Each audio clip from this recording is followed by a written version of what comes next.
Hi అండి, welcome back to మోక్ష Vihaan blogs. నేను మీ ప్రత్యూష.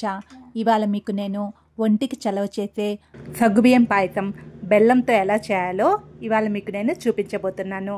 చాలామందికి డౌట్ వస్తుంది, సగ్గుబియ్యం పాయసంలో బెల్లం వేసి చేస్తే పాలు విరిగిపోతాయని. అలా పాలు విరగకుండా, పాయసం చిక్కపడకుండా బెల్లంతో సగ్గుబియ్యం పాయసం ఎలా చేయాలో పక్కా కొలతలతో ఇవాళ మీకు నేను చూపించబోతున్నాను. మీరు కూడా ట్రై చేసి ఎలా కుదిరిందో నాకు కామెంట్ చేయండి. మరి ఇంకెందుకు ఆలస్యం, రెసిపీలోకి వెళ్ళిపోదాం.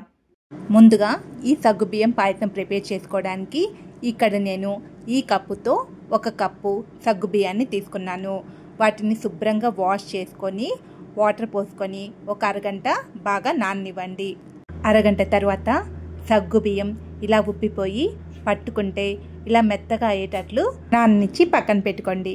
నెక్స్ట్ ఒక మందపాటి గిన్నెని తీసుకొని ఆ గిన్నెలో మనం ఏ కప్పుతో అయితే సగ్గుబియ్యాన్ని తీసుకున్నామో అదే కప్పుతో 3 కప్పుల వాటర్ని తీసుకొని ఆ వాటర్ని బాగా మరగనివ్వండి.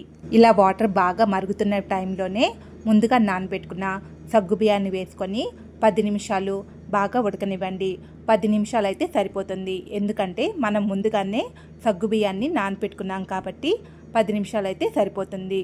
కానీ మధ్య మధ్యలో కలుపుకుంటూ ఉండండి, లేకపోతే అడుగంటిపోతుంది. సగ్గుబియ్యం ఇలా ఉడికిపోగానే అందులో 1 చిటికెడు ఉప్పు వేసుకొని మొత్తం ఒకసారి బాగా కలుపుకోండి. ఇలా మొత్తం కలుపుకున్న తర్వాత మనం ఏ కప్పుతో అయితే సగ్గుబియ్యాన్ని తీసుకున్నామో అదే కప్పుతో కప్పున్నర బెల్లం పొడిని కూడా తీసుకొని బెల్లం కరిగేంత వరకు కలుపుకుంటూ ఉండండి. మీరు ఒకవేళ తీపి ఎక్కువగా తినేటట్లయితే ఇంకొంచెం యాడ్ చేసుకోండి. తీపి తగ్గించుకోవాలి అనుకుంటే కొంచెం తగ్గించుకోవచ్చు, కానీ కప్పున్నర బెల్లం పర్ఫెక్ట్గా సరిపోతుంది. బెల్లం మొత్తం ఇలా కరిగిపోగానే వెంటనే పాలని యాడ్ చేయొద్దు. ఈ టైంలో పాలని యాడ్ చేస్తే పాలు విరిగిపోతాయి. అందుకని స్టవ్ ఆఫ్ చేసుకొని ఒక 3 నిమిషాలు దీన్ని ఆరనివ్వండి. మరీ పూర్తిగా ఆరనివ్వద్దు, 3 నిమిషాలు ఆరనిస్తే సరిపోతుంది. అది ఆరేలోపు మరొక చిన్న కళాయిని తీసుకొని అందులో 2 టేబుల్ స్పూన్ల నెయ్యిని తీసుకొని నెయ్యిని బాగా వేడెక్కనివ్వండి. నెయ్యి వేడెక్కగానే అందులో కొన్ని జీడిపప్పుని వేసుకొని వాటిని బ్రౌన్ కలర్ వచ్చేంత వరకు వేగనివ్వండి. ఇవి వేయించుకునేటప్పుడు స్టవ్ని మీడియం ఫ్లేమ్లో పెట్టుకొని వేయించుకోండి, లేకపోతే మాడిపోతాయి. తర్వాత కొన్ని కిస్మిస్లు కూడా యాడ్ చేసుకొని అవి కూడా వేగనివ్వండి. ఇవి 2 వేగగానే ఇందులో ఇలా సన్నగా పొడవుగా తురుముకున్న ఎండు కొబ్బరిని కూడా వేసుకొని దీన్ని కూడా కొంచెం వేగనివ్వండి. ఇవన్నీ వేగగానే ఇక స్టవ్ ఆఫ్ చేసుకొని వీటిని ఇంతకుముందు మనం ప్రిపేర్ చేసుకున్న సగ్గుబియ్యం పాయసంలో వేసుకోండి. వీటితో పాటు పైన పొట్టుతో పాటు కచ్చా పచ్చాగా దంచుకున్న యాలకుల పొడిని కూడా వేసుకొని మొత్తం కలిసేలాగా బాగా కలుపుకోండి.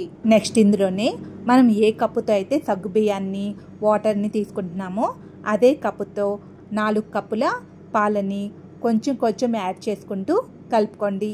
ఇందులో పచ్చిపాలు కానీ లేకపోతే వేడి పాలను కానీ పోసుకోవద్దు. కాకపెట్టుకొని ఆరబెట్టుకున్న పాలని పోసుకోండి. అది కూడా పూర్తిగా ఆరనివ్వకండి. గోరువెచ్చగా ఉన్న పాలని పోసుకొని మొత్తం కలిసేలాగా ఒకసారి కలుపుకోండి. అంతే, బెల్లంతో వేడివేడి సగ్గుబియ్యం పాయసం రెడీ. మీ అందరికీ ఈ వీడియో నచ్చినట్లయితే లైక్ చేయండి, మీ ఫ్రెండ్స్కి షేర్ చేయండి. ఇంతవరకు ఎవరైతే మన ఛానల్ని సబ్స్క్రైబ్ చేసుకోలేదో తప్పకుండా సబ్స్క్రైబ్ చేసుకొని పక్కనే ఉన్న బెల్ ఐకాన్ మీద క్లిక్ చేసి ఆల్లోనే పెట్టుకోండి. అప్పుడే నేను చేసిన ప్రతి వీడియోస్ మీకు నోటిఫికేషన్స్గా వస్తూ ఉంటాయి. సబ్స్క్రైబ్ చేసుకున్న సబ్స్క్రైబర్స్కి, చూస్తున్న వ్యూవర్స్కి చాలా చాలా థ్యాంక్స్ అండి. ఈ సపోర్ట్ నాకు ఎప్పుడు ఇలానే ఇస్తూ ఉండండి. Thank you for watching my videos.